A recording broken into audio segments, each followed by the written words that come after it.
everybody. Good afternoon.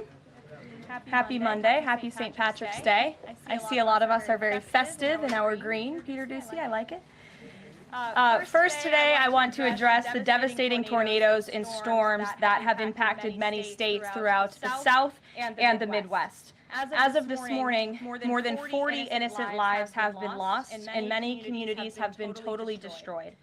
The President has been actively monitoring the situation, and the Trump administration is engaged with governors and local officials to restore affected communities and livelihoods.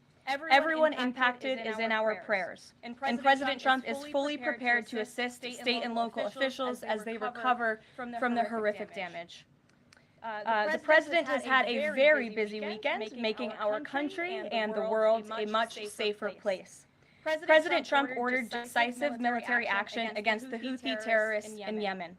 These Houthi terrorists have engaged in piracy, violence, and terrorism against American ships for years under the Biden administration, costing billions of dollars and putting innocent lives at risk. Joe Biden's pathetic weakness invited these unacceptable attacks. But there's a new sheriff in town, and his name is Donald Trump. And the world is officially on notice. America has a commander-in-chief whose peace-through-strength approach is unwavering and should not be tested. As the President said, no terrorist force will stop American commercial and naval vessels from freely sailing. Terrorists and their Iranian backers should not cross President Trump again, and the President has made that clear today. On another important matter, President Trump signed a proclamation invoking the Alien Enemies Act regarding the invasion of the United States by the foreign terrorist organization Tren de Aragua.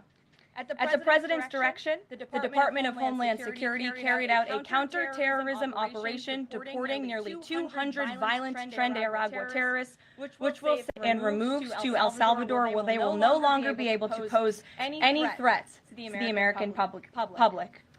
Tren de Aragua is one of the most ruthless terrorist gangs in the world, and they are responsible for some of the most heinous crimes that have occurred in our nation's history in recent years, including the savage murders of beautiful Laken Riley and Jocelyn Nungray. President Trump promised Laken and Jocelyn's families during his campaign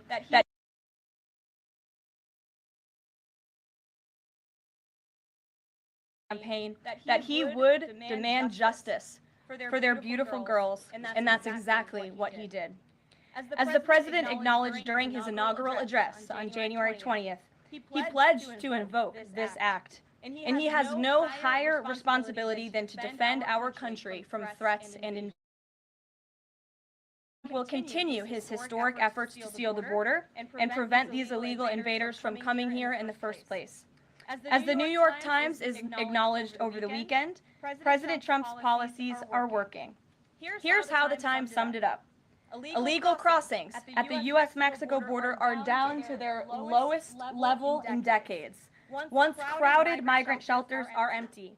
Instead of heading north, people stranded in Mexico are starting to return home in bigger numbers. The border is almost